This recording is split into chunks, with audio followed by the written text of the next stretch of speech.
According to the book of Exodus, the story of the Ark dates back to ancient Egypt in the 13th century BCE.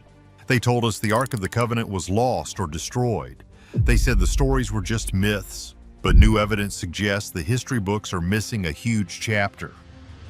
Beneath the Temple Mount in Jerusalem, archaeologists have uncovered a sophisticated underground system that matches ancient descriptions perfectly. But there is one anomaly. A specific staircase leads down to a blockage that looks like it was made in a hurry. A team of archaeologists discovered a tunnel running from the Temple Mount all the way down outside of the city. Behind it lies a chamber lined with copper and lead. You don't use those materials for storage, you use them to shield radiation. The question is, what kind of power did the ancients try to lock away? Buried secrets of the Forbidden Zone. To understand the gravity of what has just been discovered, you first have to understand why finding anything down there should have been impossible. The Temple Mount is arguably the most sensitive piece of real estate on the planet. Every stone and every grain of dust carries the weight of thousands of years of arguments and ancient claims. The political situation is so fragile that even simple maintenance work can trigger international trouble. Because of this, real archaeological work, the kind that involves digging holes and moving dirt, has been effectively banned for generations. The last person to really get a good look at what lies beneath the surface was a British engineer named Charles Warren, and that was way back in the 1860s. Warren didn't have modern luxury. He had to crawl through narrow shafts and sewage-filled tunnels with nothing but a flickering candle to light the way. What he documented down there was a maze of chambers, massive water channels, and passages carved directly into the bedrock. He saw rooms that had been sealed for centuries and staircases that went down into total darkness. His report sparked a wave of wild guesses about what else might be hidden below. But before a full investigation could happen, the doors were slammed shut. The risks were just too high. For more than a century, that prohibition held firm. Researchers could only guess about the world beneath the sacred platform. Local stories spoke of huge empty spaces, treasure rooms filled with lost artifacts, and secret tunnels connecting the mount to the city. But serious scholars dismissed these as folklore, just tall tales that happen around any old holy site. The scientific agreement was clear. Whatever lay beneath the Temple Mount would stay unknown, possibly forever. But then, in the late 1990s, someone made a massive mistake that changed everything. Construction crews working on the mount began digging a huge underground area without the proper supervision. They didn't carefully brush away the dirt like archaeologists. They used heavy machinery. When they were finished, hundreds of truckloads of earth had been removed from one of the most important sites in human history. Ghost particles and the geometric void. They took this dirt filled with thousands of years of history and dumped it in a valley outside the city walls like it was garbage. It was a disaster. Most people assumed that whatever had been in that earth was gone forever, smashed and scattered.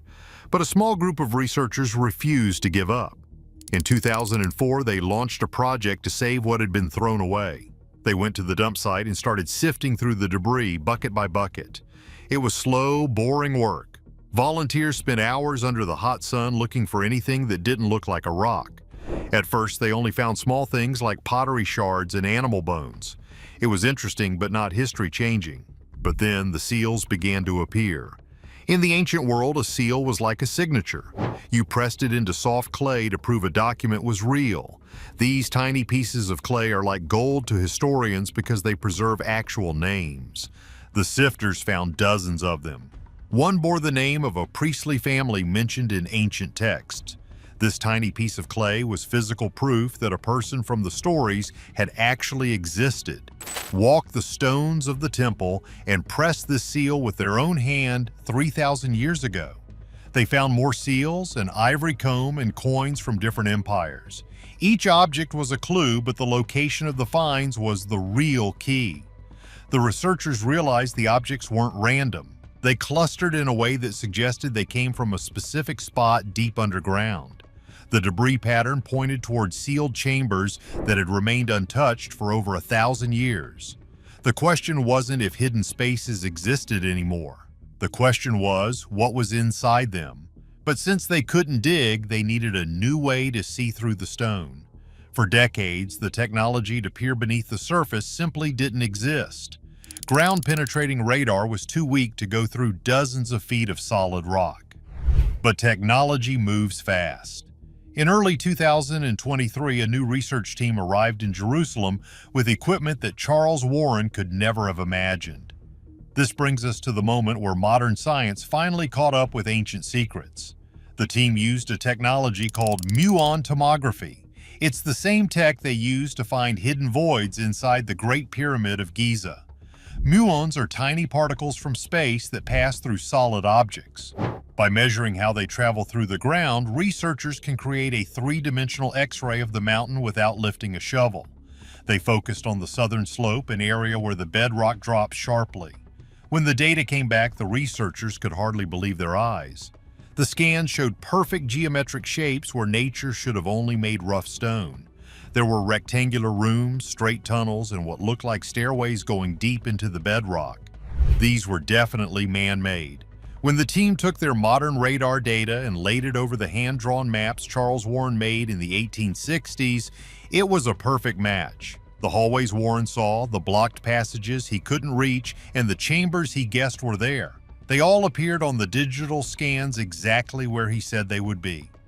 The Victorian explorer was right. There was a hidden world beneath the Temple Mount. And now, for the first time, researchers had a clear map of how to get there. Working in a legal zone just outside the main walls, the team began clearing away centuries of junk. They moved layer by layer, finding old coins and iron fittings. Then, several feet down, they hit something solid. It was a staircase carved right into the natural rock. The steps were worn smooth in the center, polished by thousands of feet over thousands of years. This wasn't a drainage pipe. This was a main entrance. The stairs went down steeply toward the heart of the mount. At the bottom, they found a doorway. It was partly broken but still standing. Inside, the air was dry and still. On the walls, they saw faint carvings left by people who used the room almost 1,500 years ago. But the floor was the real surprise. It was uneven. When they looked closer, they realized the floor was a false bottom. Beneath the plaster lay massive foundation stones, some weighing tons. They were cut with a precision that would challenge a modern machine shop. The way these stones were lined up matched the sacred measurements described in ancient texts perfectly. They had found the foundations of the first temple. Not in a dump truck, but right where the builders left them. But this was just the start, because at the far end of the room, barely visible in the dark, there was another staircase, and this one was blocked. The copper chamber. This leads us to the most unsettling part of the discovery. The second staircase didn't just fall apart over time, it was deliberately sealed. Huge stones had been jammed into the passage at odd angles and then cemented in place. Whoever did this was in a hurry, but they were thorough. They wanted to make absolutely sure that no one would ever walk through that door again. In archaeology, a natural collapse looks random. A deliberate seal looks like a warning. Someone in the distant past decided that whatever was behind that staircase needed to stay hidden. Preliminary scans of the area behind the blockage revealed something even stranger. The walls of the chamber on the other side seemed to be lined with sheets of metal, specifically copper and lead. This doesn't make sense for a normal storage room. You don't line a basement with copper unless you are trying to do something very specific. Copper and lead are used to block radiation or shield against electromagnetic energy. Why would ancient builders go to such trouble to line a room deep underground with these materials? What were they trying to keep in, or maybe what were they trying to keep out? While one team stared at the sealed door, another group looked at the water system.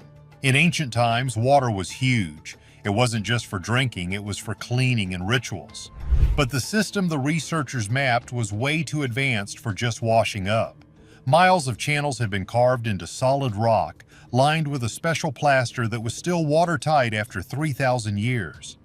The channels had pressure regulators and overflow valves that looked like something from a modern city.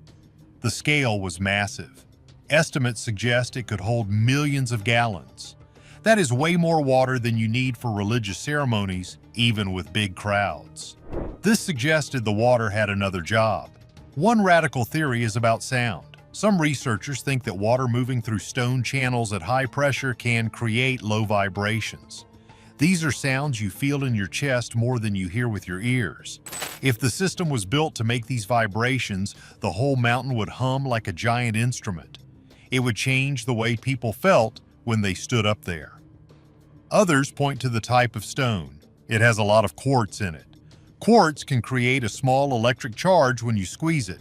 Could the moving water and the pressure be a way to generate some kind of natural energy? Was the temple actually a massive machine? The math is so precise that you can't just dismiss it. Whatever they were doing it on purpose. But all these clues, the sealed door, the copper lining, the massive water system, eventually led back to the biggest mystery of all: the Ark of the Covenant. The ancient texts say this gold-covered chest was the most dangerous and holy object on earth. It was kept in the inner sanctuary, and touching it would end your life instantly. Then it vanished. History says the Babylonians destroyed the temple in 586 BC. They took everything. But here's the kicker. The Babylonians wrote down everything they stole. They had lists of gold cups, silver plates, and bronze pillars. But they never mentioned the Ark. If they had captured the prize of the temple, they would have bragged about it. If they destroyed it, they would have written that down too. The silence is loud. It suggests the Ark wasn't there when the army arrived. It had been moved. The priests would have known the enemy was coming. They would have had time to hide their most precious object. And where is a better place to hide something dangerous than in a deep, copper-lined room beneath the floor? The sealed staircase takes on a new meaning now.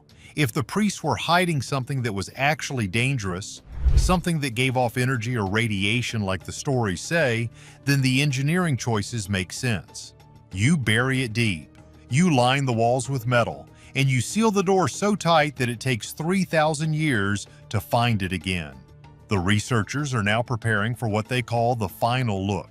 They are using fiber optic cameras, the kind doctors use, and tiny drones smaller than a hummingbird. They want to thread them through the tiny cracks in the blockage. The goal is to see what is on the other side without breaking the seal. The tension in the camp is high.